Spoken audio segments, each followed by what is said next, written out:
Okay, so here we are. Uh, we have this image from last time, and we're going to try and fix it. So I'm going to try and use the Loomis method for drawing the profile to fix it. Now, basically, what the Loomis method for drawing profile is I'll use my thick pencil. It's a little faster, easier to see. So you have the head, and down here you have the ear. Over here you have the nose. This is not exactly Loomis method, but it's based on it.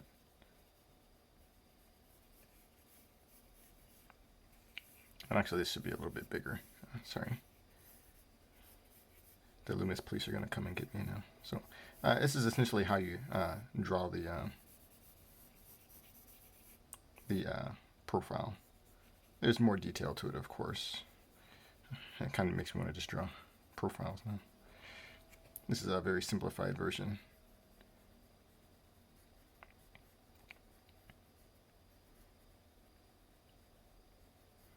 Go back and fill in the details and everything.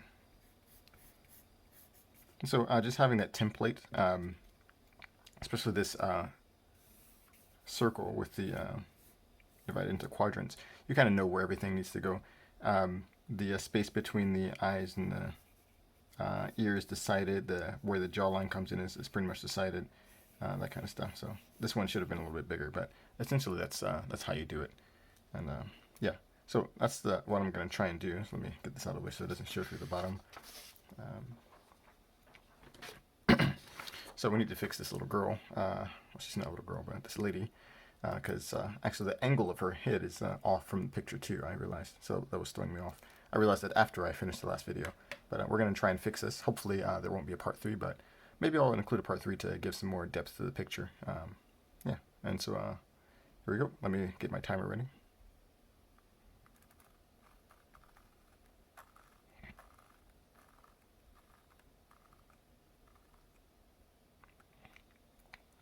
And that is 20 minutes. Let's do it. So we actually have to erase all of this. That wasn't that great anyway, so it's not really a big loss. But yeah, erasing is fine. If you make a mistake, you need to fix your mistakes. Of course, it's better not to make mistakes in the first place, but you know, we're all human. So that angle is something more like that, and before it was like that, but yeah, it's something more like akin to that. And her forehead starts to turn somewhere around there. And the top of her head is somewhere around, I'm a little off on this thing right here. Okay, this should be way up here. It's off of my horse proportions. So the top of her hair, and then we have her hair like that coming in. And her head is a little more parallel to the ground than I made it last time as well. Something like that. Okay, so let's get in here. Let's draw a little circle.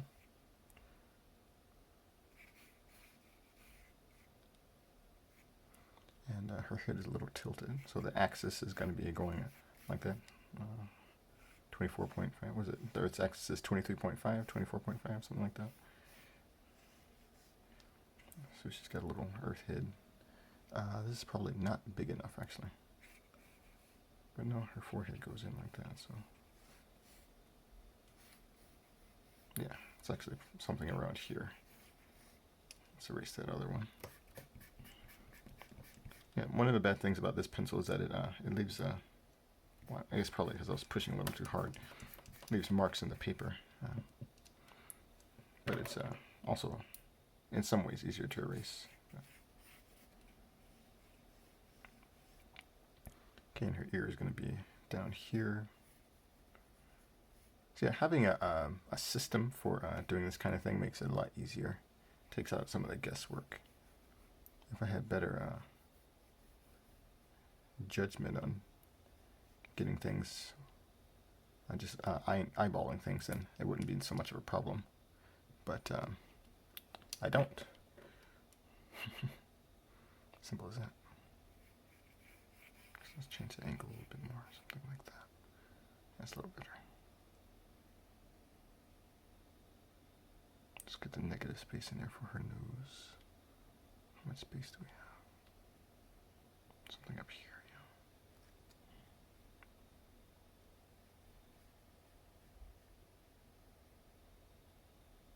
yeah. And that gives me enough space for her actual mouth. So last time I didn't have enough space for her mouth, which is how I realized the face was off in the first place. But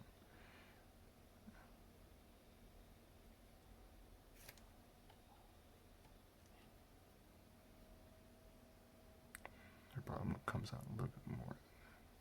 It's a little closer to that horse's, a little too close to that horse's face, if you ask me.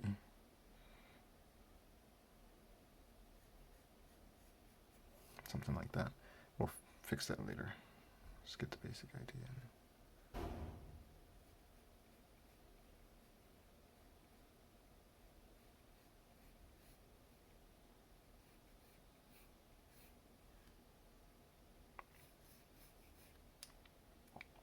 Her nose is way too thick.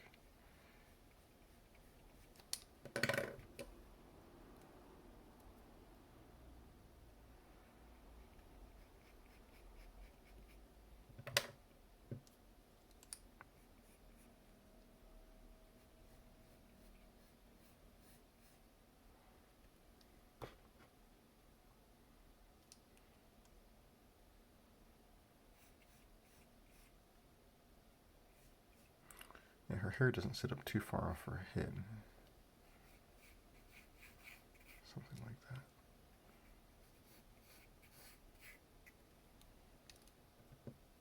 And give her the little Ariel, that little mermaid bangs right there. Let's erase that.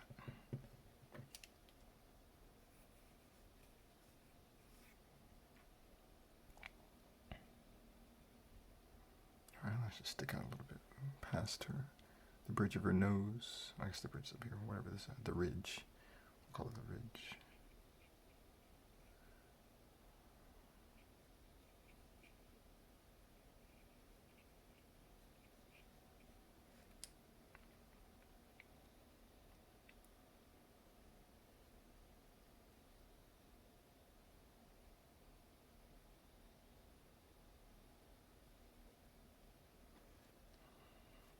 That's a little more pleasing than last time. She's got some wrinkles in her eyelid. Not sure if I want to include that information. One of the things about drawing is deciding what to leave in, what to leave out. It can be a real challenge.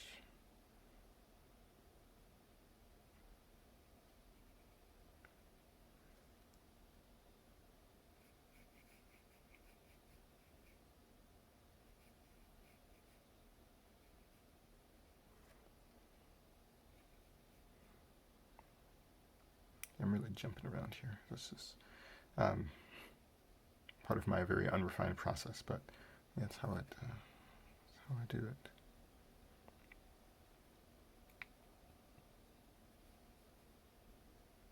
The bottom of her nose is more curved, more convex than, yeah, like that.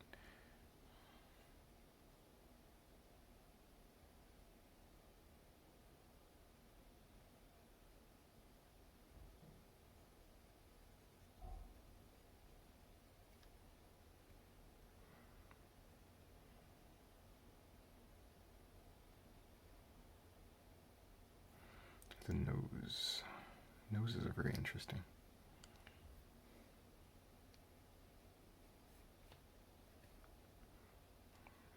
Maybe a little too convex right there.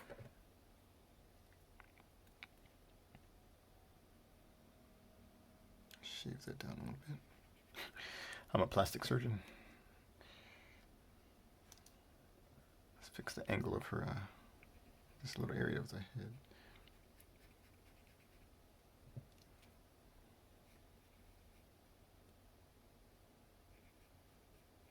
This area, especially from the front, looking at the front view, is one of the most distinguishing areas of the features of the face.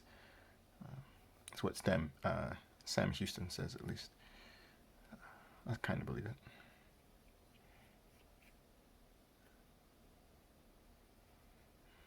I don't have the experience to back up his claims, the expertise, you know. Just a messenger. Okay, yeah, that's looking a lot better.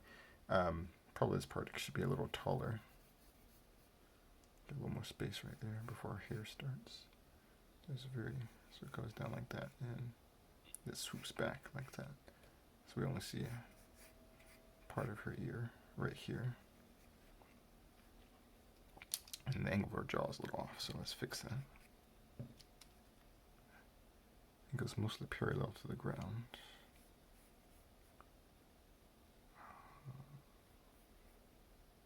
And curves up.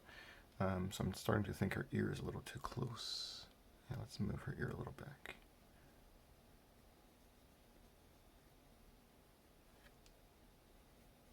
Let her jaw come up like that.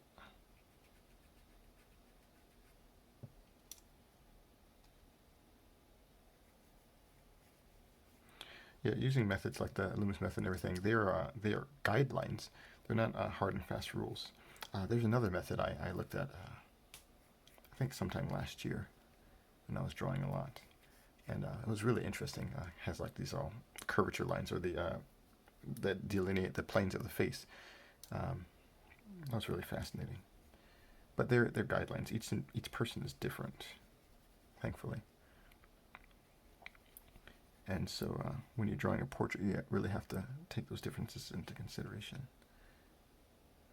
There's not that much difference, height difference. So her ear is actually lower than her mouth in this picture. Okay.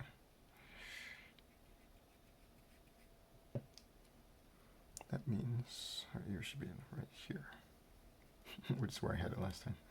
Interestingly enough. Well, everything else is wrong, so no complaints there.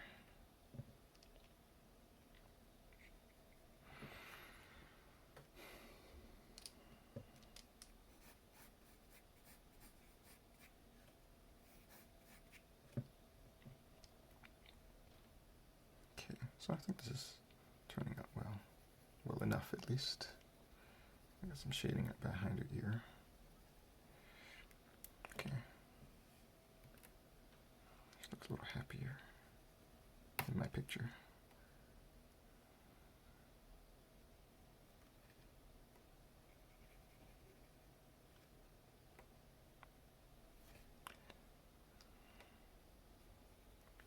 Yeah, I'm not really sure what picture, what image this original picture was going for. It's supposed to be sensual, it's supposed to be cute, or I'm not really sure.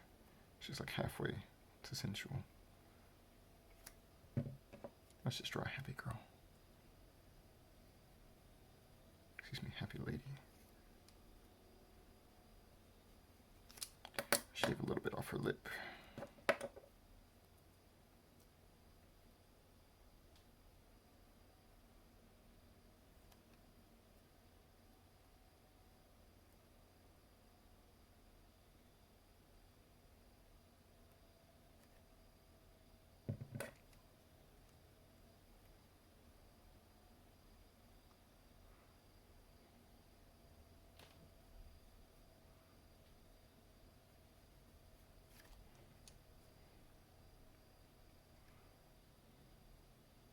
There's a large area of contact with her chin and the horse's face.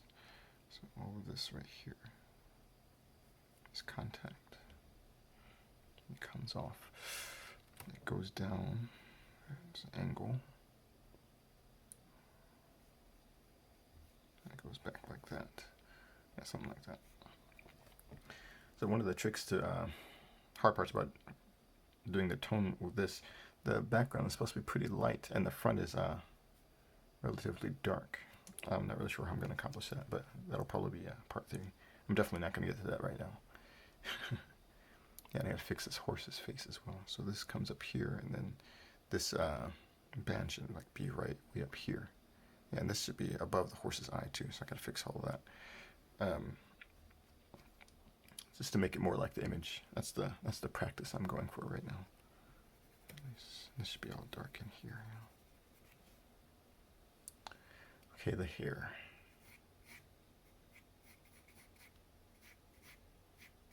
I said in a previous video, you should draw all the way down from the root to the tip. That's to give it the flow, and it really works like that. But to give texture, you don't always have to draw everything. Just the suggestion of texture can be enough.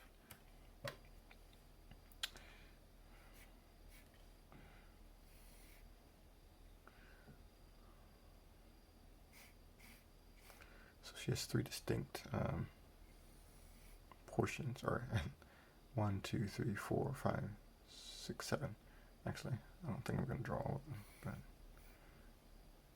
there's this front one, and it's like right around there. There's another layer right there. There's a layer that comes down like that, or it all swoops back.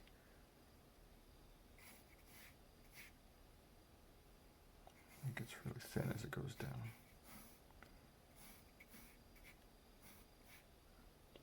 And there's the underlayer, and this one comes up like that. And then there's the back of the head, which is not in frame. This part is relatively flat. The first and second parts. Then we have the third and fourth parts, and then the back. Yeah, I'm not really sure how I'm gonna do that. We have all this hair down here too. This untamed portion coming over the shoulder.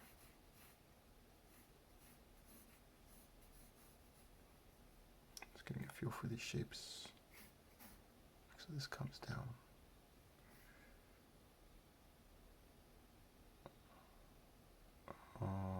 Okay, I see. I think I have her shoulder too far forward. Oh, maybe not. No, a little bit too far forward.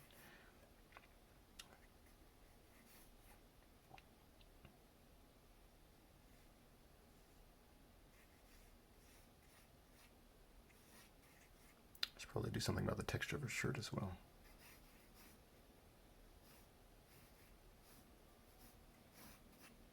Gotta do something about that here.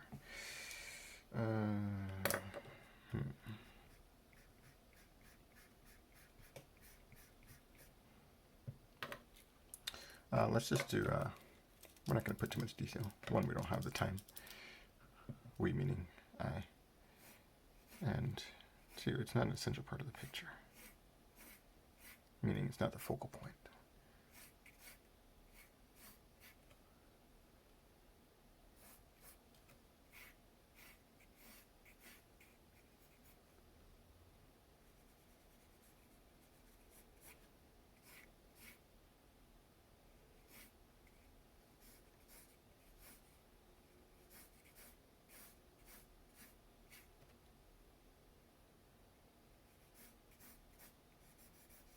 Some shadow in there.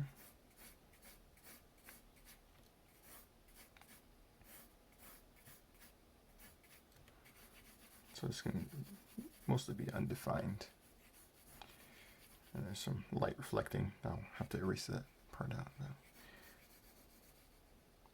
There's some shadow down in there, but yeah, not too much detail.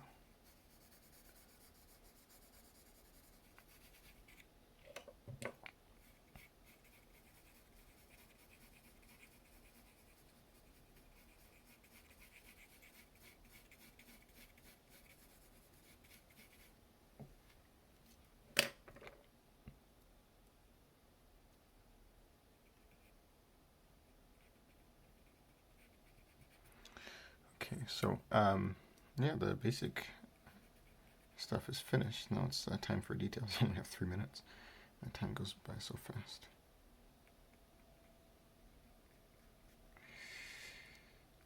Time flies when you're having fun, of course.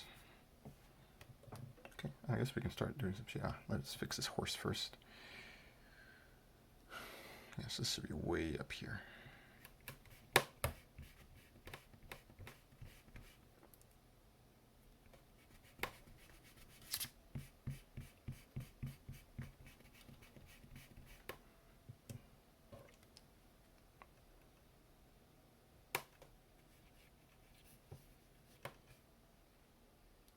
Or even higher, actually, something like that.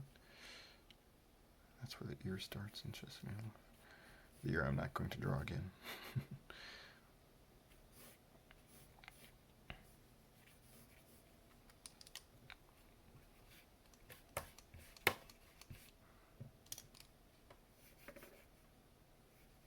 And the hair starts to come in right there, so the line is softened quite a bit.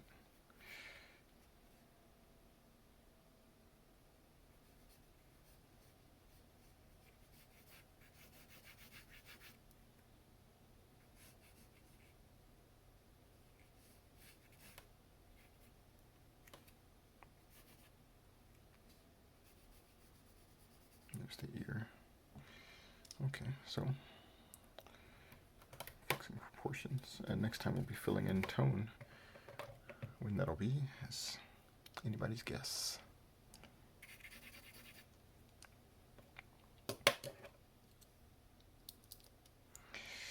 Yeah, what is going to be the tonal pattern for this thing?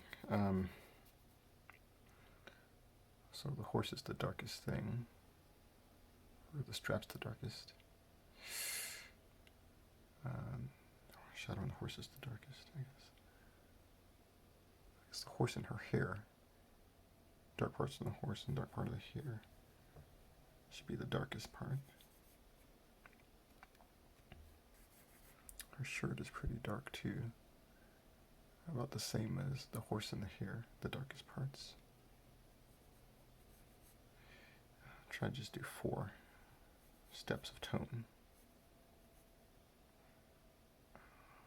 And white would be the highlights on the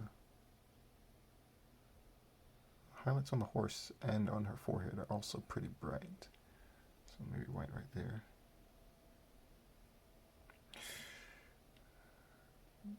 Can I do 2 in between that? Her skin, definitely. So this is darkest.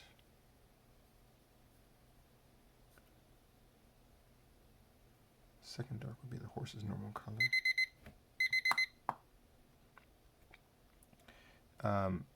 So what I'm doing is creating a tonal palette.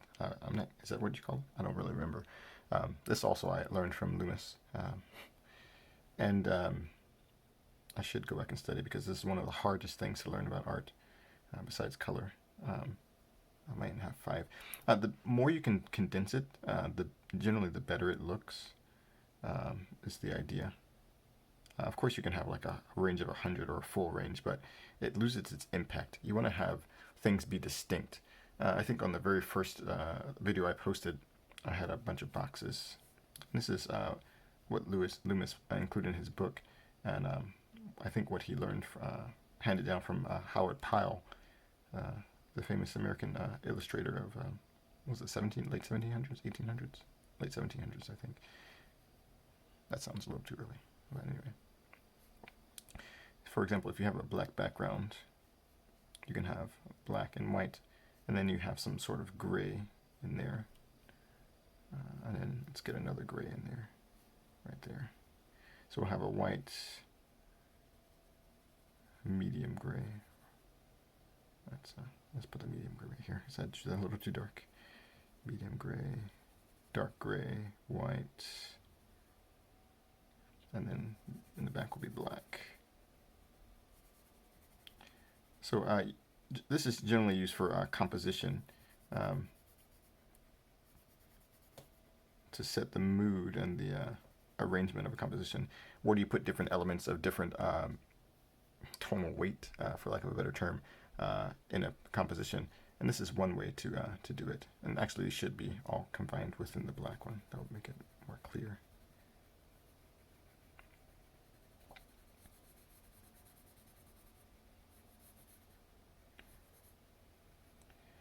And that creates interesting contrast. And so you don't want to have, if you don't have this strong contrast between the elements, it dilutes the picture, the feeling of the picture.